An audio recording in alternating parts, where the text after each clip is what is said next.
2,000 new designs a day. Not a month, a day. While Zara takes 3 weeks to get a design from sketch to store, there's a company that does it in 7 days, with no stores, no advertising, no fashion shows, and without anyone in the fashion industry even knowing who was behind it. And the most unsettling part isn't the speed. It's that its founder is so invisible that not even his own employees can recognize him on the street. A guy from a poor province in China who started selling cheap wedding dresses online, and who in 2024 made $38 billion in revenue, more than Zara and H&M combined in online volume. His company, Shein, sneaked its way among the most downloaded shopping apps on the planet without any competitor lifting a finger to stop it, because none of them saw it coming. Here's the system at play. An algorithm that doesn't design clothes, it designs demand. It only makes what the market already wants before the market even knows it wants it. How is it possible that an SEO specialist, someone who positions web pages on Google, built the largest fast fashion empire in the world without knowing anything about fashion? And what happens when that empire starts cracking at every seam? To understand how something like this gets built, you have to travel to Shandong province in eastern China in the early 2000s. Xu Yangtian, who would later go by Chris Xu, comes from a humble family, studies at the Qingdao University of Technology, and lands his first job at a foreign trade company. But they don't put him in sales. They put him in charge of getting the company's website to rank on Google. SEO, the art of making your page show up first when someone searches for something online. And this is where it all begins. Because Chris Xu doesn't learn fashion. He learns how to understand what people are searching for and how to give it to them before anyone else. In 2008, with everything he's learned about SEO and foreign trade, he launches his first website, ZZKKO, a dropshipping page, where you sell products you don't even have in a warehouse. The customer orders, you buy it from a Chinese manufacturer, and the manufacturer ships it directly to the customer. A digital middleman with no inventory, no risk, and no glamour. 3 years later, in 2011, he launches a more serious version, Shein'S, a cheap wedding dress shop operating out of Nanjing. Nothing fancy. Catalog dresses from China at prices that in Europe looked like a typo. Look at the pattern. He doesn't enter fashion through the door of creativity. He enters through the door of data. And that changes everything, because while everyone else designs what they think people will like, he already knows what they like. But what happens inside Shein'S during those early years isn't pretty. According to Wired and The Guardian, Chris Xu splits from his partners overnight, literally vanishes, taking control of the company's PayPal accounts with him. No public lawsuits, no statements. One day the partners just wake up and the business is no longer theirs. And the guy who took it doesn't give interviews, has no social media, and doesn't appear in a single photo. From that moment on, Chris Xu becomes a ghost running an empire. In 2015, he renames the company Shein, surrounds himself with engineers instead of fashion designers, and starts building the machine that will blow up the industry. His secret weapon? A system that works like this. An algorithm tracks trends in real time. What people search on Google, what gets shared on TikTok, what gets saved on Pinterest, what gets discussed on Instagram. When it detects that a print pattern or a dress cut is gaining traction, it launches a minimum batch, 100, 200 units, on its website. If sales confirm the trend within the first few hours, the system automatically reorders. If it doesn't sell, it kills it and moves on to the next one. It's called ladder. Large-scale automated testing and reordering, which means testing thousands of products at once and keeping only the winners. The result is a machine that launches more than 2,000 new designs every single day, over 1 million product references per year, something that Zara, with its 6,000 stores and 60 years of experience, can't even fathom. And for that speed to work, you need factories that respond in hours, not weeks. That's why Chris Xu builds his production network around Guangzhou in southern China. More than 5,000 small workshops and factories, all connected to Shein'S digital platform, where each factory receives orders in real time, sees live sales data, and competes with the others for batches through automated bidding. It's like an Uber for garment manufacturing. If your workshop can produce 500 t-shirts in 48 hours, the algorithm assigns you the order. If you can't make the deadline, it gives it to someone else. See what he's done? He's turned 5,000 independent workshops into a single smart factory without having to build a single building. The risk belongs to the workshops, the speed belongs to Shein, and the margin also belongs to Shein. The numbers coming out of this machine are straight out of science fiction. In 2016, Shein generates $610 million in revenue, a respectable figure, but nothing that scares anyone. And then comes 2020, the year the world locks itself indoors because of the pandemic. Shein explodes. $9.8 billion in a single year.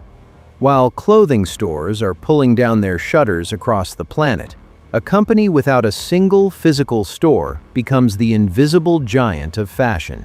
And by 2024, it's already generating $38 billion, and investors start lining up.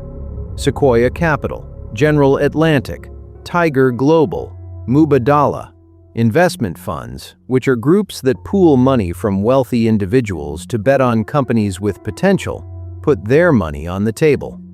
The valuation, the figure at which investors estimate what the company is worth, hits $100 billion, making Shein one of the most valuable startups in the world, without ever having sold a single share on the stock market.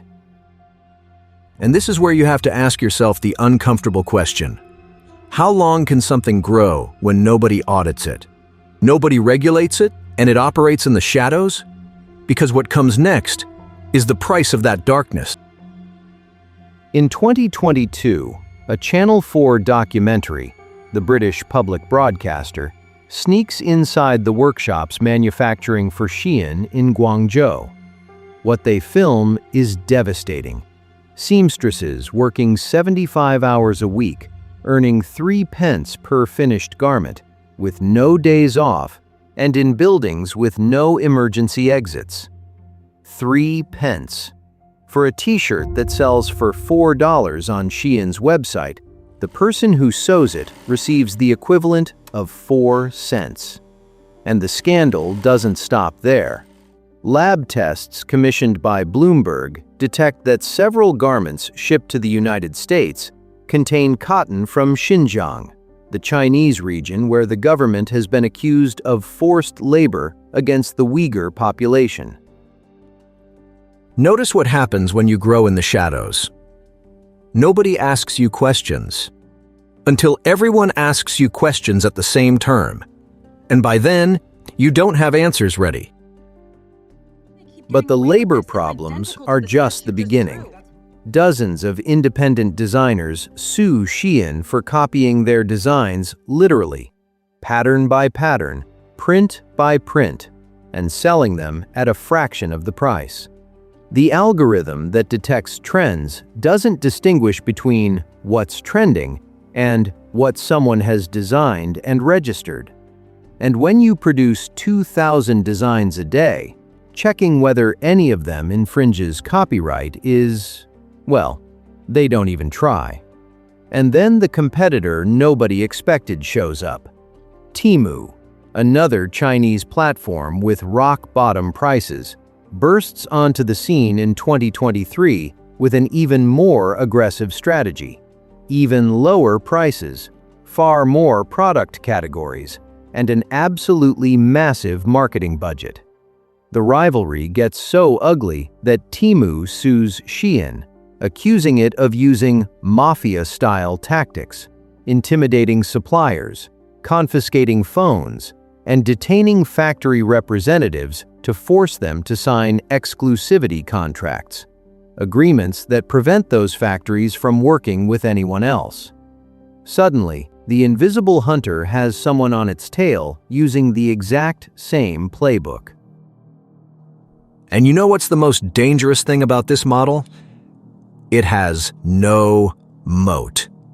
Anyone with access to the same factories and the same algorithm can copy you, exactly the way you copied others. But the hardest blow comes from the United States government. In April 2025, the de minimis exemption, the tax loophole that allowed packages worth less than $800 to enter the United States without paying tariffs, and that had fueled Shein and Temu's fast fashion dominance, is shut down. Overnight, the fiscal trick that made it possible for a $4 t-shirt to arrive at your doorstep from Guangzhou with no surcharge ceases to exist. Shein raises prices. Temu's active users in the United States drop 52% in 2 months. And Forever 21, the American fast fashion chain, liquidates all its stores, partly blaming Shein and Temu for destroying it. The final irony? Shein helped kill its American competitor, right before the American government cut off its oxygen too. And while all of this is happening, Shein tries to make the big leap, going public, which is when a private company starts selling shares on a public market so anyone can invest in it. It files its application in London, but regulators, the agencies that make sure companies follow financial rules, in the UK and China can't agree on how to disclose the risks in the supply chain, the network of factories and suppliers that manufacture the product, in Xinjiang. The process stalls, and in July 2025, Shein presents a Plan B, filing to go public in Hong Kong. The company that 3 years earlier was worth $100 billion is now valued at $30 billion, a 70% drop. The ghost of Nanjing that nobody could see, turns out he can't let himself be seen when he needs to either. And here's where we pull out the lessons you can apply to your business today. First lesson, you don't need to guess what the market wants if you can ask it with small batches. Chris Xu knew nothing about fashion. He knew about data. He built a system that launches 100 units, measures the response in hours, and only scales what works. Any entrepreneur can do the same. Minimum viable product. Measure real response before investing in inventory, and kill fast what doesn't sell. Intuition is expensive. Small data is cheap. Second lesson, being invisible gives you an advantage, until you need legitimacy. Shein grew without advertising, without press, without a public face for its founder, and that allowed it to scale for years without anyone asking questions. But when it needed to go public, that opacity became its biggest obstacle. No regulator approves what it can't audit, and no investor trusts what it can't see. If you're growing in silence, great, but have a plan ready for the day you need to show your face. Third lesson, the model that makes you a giant can be the same one that puts a ceiling on you. Direct shipments from China with no tariffs, ultra-low production costs, zero physical stores. All of that worked as long as the environment allowed it. When a single rule changed, the de minimis exemption, the entire model shook because there was no plan B. No strong brand, no owned stores, no direct relationship with the customer that could survive a price change. If your advantage depends on external conditions staying the same, it's not an advantage. It's a loan they're going to collect on. And here's the last lesson, which for me is the most important one. A business built on a regulatory gap has an expiration date. The de minimis exemption wasn't a secret. It had been on the books for decades. But nobody had exploited it at this scale. And when the volume of packages from China became impossible to ignore, the government shut it down.